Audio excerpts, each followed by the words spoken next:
This is Triumph Over Tragedy. From Selma, Alabama, here are Isley Gooden and Renata Steele. Hello, and welcome to our program, Triumph Over Tragedy. I'm Renata Steele. And I'm Isley Gooden. We're here in Selma, Alabama, where we'll tell you stories of unlikely heroes who fought bigotry and discrimination. We'll also take you to Montgomery, Alabama, where we'll visit the Rosa Parks Museum, the National Center for Peace and Justice, and the Legacy Museum. Now our journey moves to Montgomery. This is the Civil Rights Memorial Center. Operated by the Southern Poverty Law Center, this remarkable place honors the martyrs who died, advancing the cause of equal rights for all. The Civil Rights Memorial Center serves as a place to honor those who lost their lives during the movement and to inspire others in the ongoing fight for social justice and racial equality. We really believe that cultural institutions are places where we can see advancement for racial justice issues.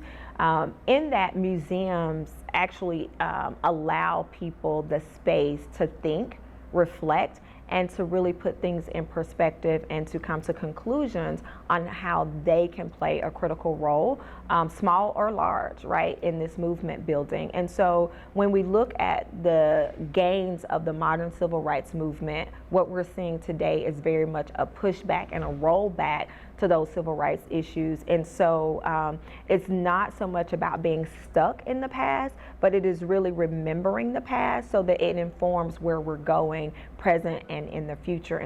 The center also serves as a memorial of 40 martyrs who were killed during the movement, ranging from children like Emmett Till to national figures like Dr. Martin Luther King Jr. In this space, do we not only get to talk about the individuals, but we also get to talk about some of the significant events of the modern civil rights movement. Of course, we know that the civil rights movement did not begin with Brown versus Board of Education, nor did it end with the Selma to Montgomery March, because we are still very much fighting for some of those rights today. A place of education and remembrance, but also of work still to be done, shining a light on activism now taking place in communities across the country today, carrying the convictions of those who took a stand during the civil rights movement with the next generation. We just can't forget. We don't have to stay stuck in the past, but we can't forget. And it's very, very critical that we continue advancing the ideals of justice, equity, diversity, and inclusion for all people, because the future will be all of us. Sometimes greatness is thrust upon ordinary individuals with little notice. A little-known seamstress here in Montgomery started a movement. On a bus like this one in 1955, Rosa Parks was arrested and charged. She was charged with violating a local ordinance that required Black people to give up their seats to white people on the bus. Her brave act of defiance, refusing to stand, led to protests and the eventual end of legalized segregation on public transportation. Our mission is really to carry on the life and legacy of Mrs. Parks and the countless other men and women who made the bus boycott the success that it became. At the Rosa Parks Museum in Montgomery, Alabama, the story of the Montgomery bus boycott is told. While she wasn't the first Black woman to be arrested in Montgomery for refusing to give up her seat, her arrest put into motion the boycott that was brewing for quite some time and launched a movement that would last for 382 days. I was just thinking that for the community that got behind this movement, so many of them probably relied on the bus system to get where they needed to go. So by boycotting the buses, they were in effect also creating a barrier for themselves, but the cause and the message that they wanted to send was so much more important than that. Yeah, I mean, the majority of the riders on the buses were Black citizens at the time. And so by them refusing to ride the buses anymore, they still had to get to work, they still had to do their shopping, get the kids to school. And so they really knew the sacrifices that they were going to be making, but realized that it was worth it. The museum celebrates the success of the boycott and the Black community of Montgomery, who stood behind it and fought for meaningful change. The boycott also brought about a lawsuit that went all the way to the Supreme Court, which ruled that Montgomery and Alabama's statutes of segregation on public transportation were unconstitutional. The movement thrust Rosa Parks into the national spotlight and cemented her as an icon in the fight for racial equality. Just coming to understand how Black citizens were treated and how the segregationists used propaganda to try to keep the status quo. And, we've come a long way, but there's still so much further we can go and work that we still need to do. And so we really try to challenge people to when they leave here, go out and be those changes like people like Mrs. Parks were. And you may be wondering if the bus Mrs. Parks rode still exists from 1955. Well, the answer is yes. The one we're in today is in the Rosa Parks Museum and is identical and from the same fleet. The actual Rosa Parks bus was left in a field outside for some time. In 2001, the Henry Ford Museum in Detroit acquired the bus, restored it, and it is on display at the museum as a reminder of her courage. Just a few miles away from the Rosa Parks Museum is the place she and her family called home. Almost 70 years later, the modest two-bedroom apartment has been restored, furnished with items true to the time the Parks lived there. From December 1st, 1955, when Rosa Parks was arrested, during that time, Rosa Parks, of course, lived here in what was at that time called Cleveland Avenue Court Apartments. And she lived here with her husband, Raymond, and her mother, Mrs. Leona McCauley. And they lived here from 1951 till 1957. What was once Cleveland Court Apartments is now Parks Place, operated by the Montgomery Housing Authority. Listed on the National Register of Historic Places, Apartment 634 is also considered a site significant to the civil rights movement by the state of Alabama. Plans are in the works for the historical building to be developed into an interpretive center, celebrating Rosa Parks' legacy and her bravery that served as the tipping point for the Montgomery bus boycott, as well as a reminder that people like her are still needed today. Take her legacy of humility, but of courage and bravery and strength and commitment to a cause that is right. Because if there were ever a time when brotherhood, love, and unity is needed in our community here as well as in our world, this is the time. Twice the house was bombed. Once while we were in it. Meta Ellis is recalling her childhood, where her father, Reverend Robert Gratz, was a white pastor to the majority Black Trinity Lutheran Evangelical Church in Montgomery, Alabama. They moved there for ministry, quickly getting involved in the Montgomery bus boycotts. It was probably 6 months after we moved here that the bus boycotts began. And my parents were very involved with that. With largely known civil rights leaders like Rosa Parks and Martin Luther King Jr. The boycott is still considered the most successful boycott of the century, basically. Being the only white clergy member to support the boycott, Gratz and his family endured abuse and harassment, with their home bombed twice. We were not very popular with the racists in the community, and the Ku Klux Klan driving by with rifles hanging out their windows, and I can remember them putting sugar in the gas tank. While the bus boycotts turned out successful, the Gratz continued their efforts in civil rights. It was a powerful time to be here, and even as a child, we got to really experience what it was for a large city to come together. Meta Ellis's parents passed away in 2020, and she continues to work for civil rights in Montgomery, Alabama. Coming up next, they rode buses to this former Greyhound bus station to Montgomery and were met by a mob. We'll take you inside what's now the Freedom Rides Museum when Triumph Over Tragedy continues.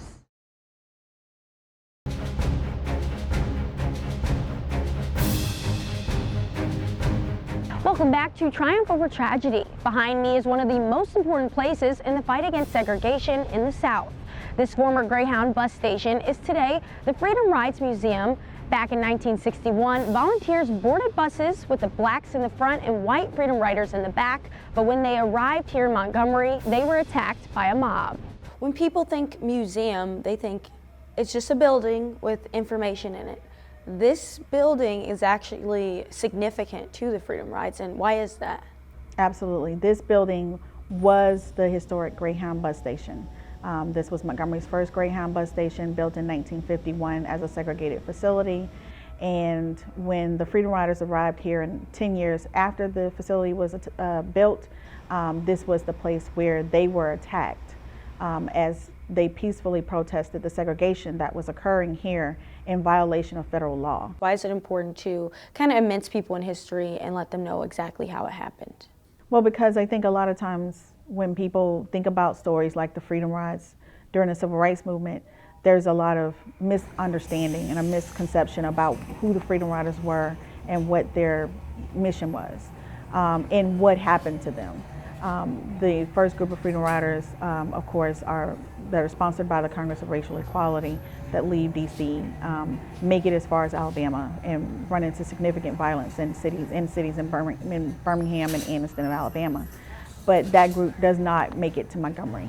The ride is stopped, and students from Nashville, Congressman John Lewis and other students, Dr. Bernard Lafayette, come to Montgomery. Their goal is to pick up the rides, to pick up the journey. And it's a horrendous attack on them here at the bus station. Many hundreds of people in a mob attack them. These are all students, these are all college students, 21 and under. They are viciously attacked with baseball bats and lead pipes and Coca-Cola crates and bricks. And so for us, we wanted to make sure that people understood that the Freedom Riders knew that there was a possibility of violence before they left Nashville, and yet they willingly took that risk so that they felt compelled that if they did not do this, then who would? They were put in jail at one point for 40 days, right? Absolutely. Part of what you see behind me are mugshots. More than 300 of the Freedom Riders ended up at Parchman Penitentiary in Mississippi, which was one of the harshest places in the country to end up in at that time. It was one of the worst prisons for anyone, and certainly for nonviolent, peaceful protesters who ended up there for doing something they had the constitutional right to do. And is there anything else you'd like to add today? Well, the other thing I'd like to say is we hope that when visitors come to Montgomery, that they do visit the Freedom Rides Museum. It is a place that has a powerful story, a powerful American story to tell of triumph over tragedy, of sacrifice and courage that changed the way we get to travel as American citizens. And we take that for granted. The former Mount Zion AME Zion Church has seen better days, but looking past its rough shape, this historic church in Montgomery, Alabama holds the honor of being the launching pad for a leader and helping kickstart the American Civil Rights Movement in 1955. It was here that a then 26-year-old pastor named Dr. Martin Luther King Jr. would be elected the leader of the newly formed Montgomery Improvement Association on the first day of the Montgomery bus boycott following the arrest of Rosa Parks.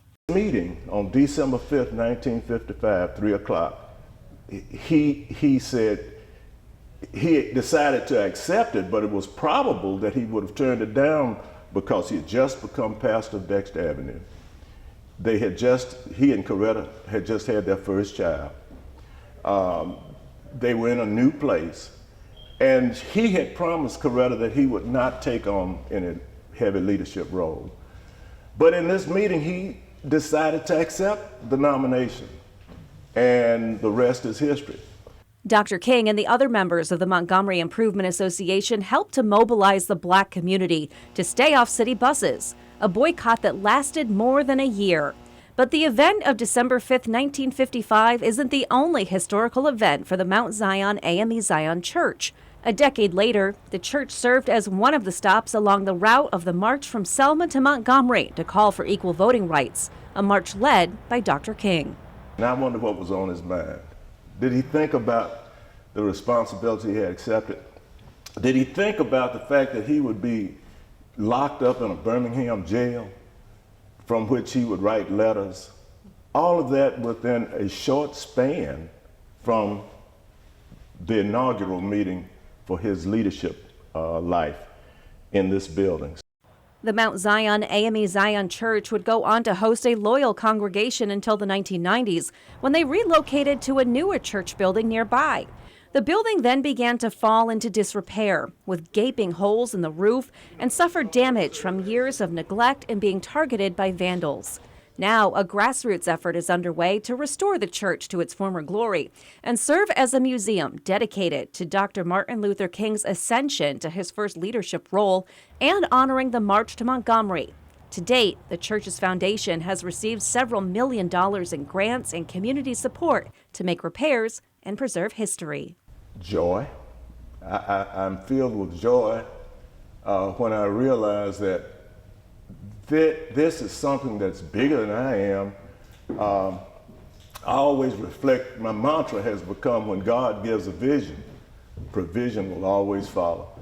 The Mount Zion Center Foundation, the Mount Zion AME Zion Church and its membership, all of these have come into powerful support for this project. And we're on our way. Still to come, the Legacy Museum, from enslavement to mass incarceration. We'll be right back.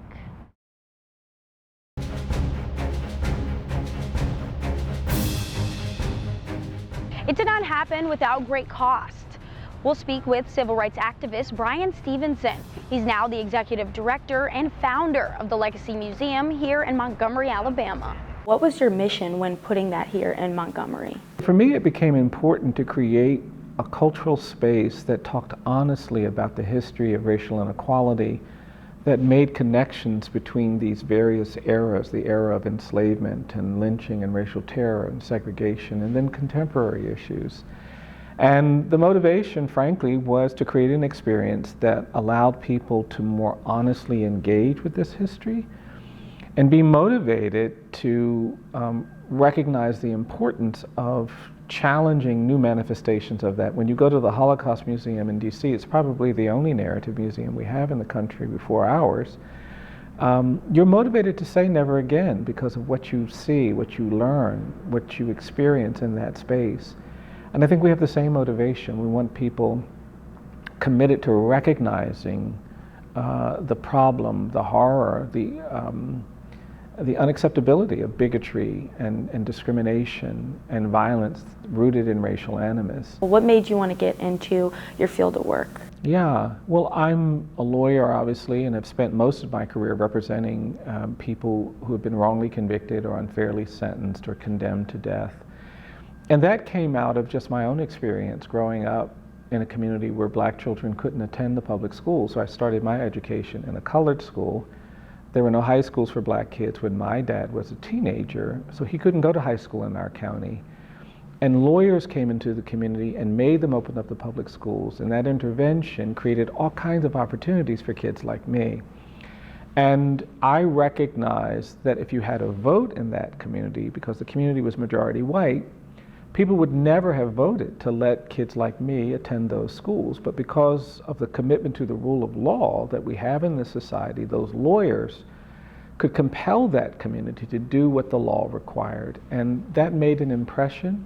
But about 12 years ago, I began to worry that we've gotten to a point in this society where I'm not sure we could win Brown versus Board of Education today. I'm not sure our court today would do something that disruptive on behalf of a disfavored group. And that made me want to get outside of the courts and begin talking about this history, because the narrative of our experience, our relationship to this legacy of racial injustice, is going to have an impact on how we use the law, our willingness to use the law to protect everyone. How can we move forward in healing and maybe helping out?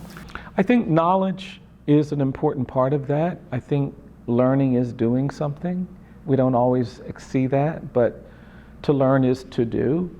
And I think if we learn, we just better position ourselves to understand what the obligations are, what the requirements are, what the tasks are that we have to now pursue to advance those goals.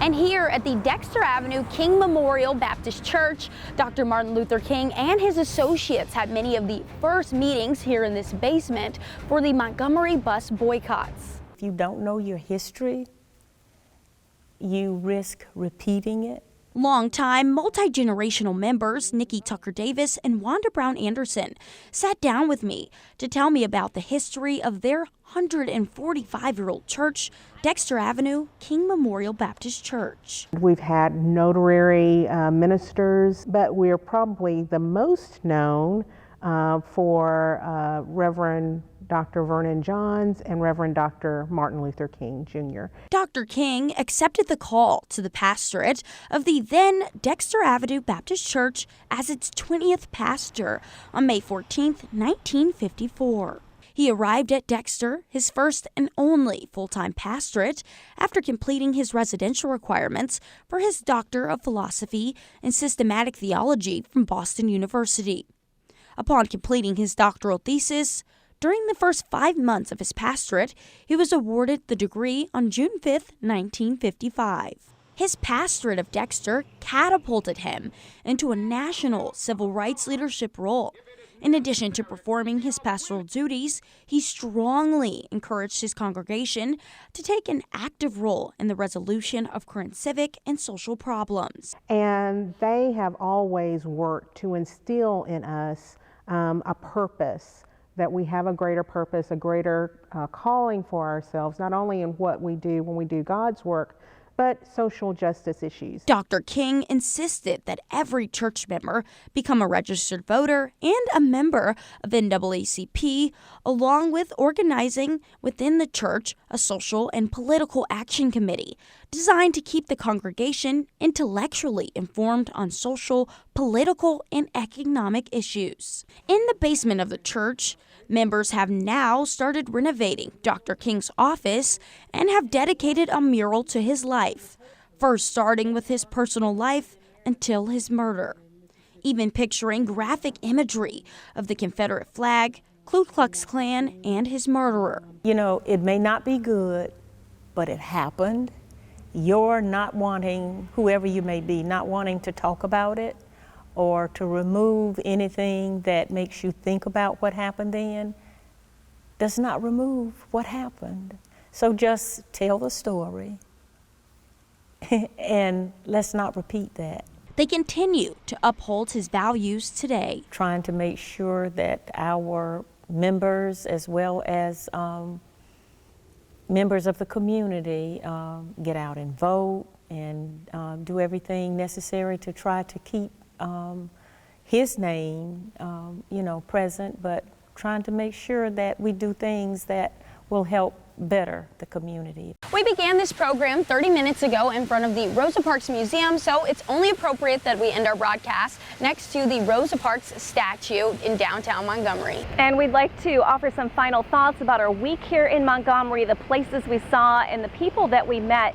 And Isley, I think one of the things that stood out the most for me is just how they really embrace their history, the good and the bad, when it comes to the past several hundred years and up through the civil rights movement. And everyone we talked to, it was just so deeply personal to them, and they want to make sure that people continue to talk and remember it. Yes, and the people here were so inviting, so friendly. They gave us so much information, and I think I'm going to take that with me, that we can bring that same passion into our field and sharing their stories. Absolutely. Well, it has been our honor to be here in Montgomery and to share the history and salute the brave men and women who helped change America. We want to thank the people of Montgomery, the civil rights museums, the churches, and other institutions that help make this program possible. We thank you for spending time with us, and we hope triumph over tragedy will inspire you and others to continue to fight for civil rights and justice. From our entire team from Montgomery, thanks for watching.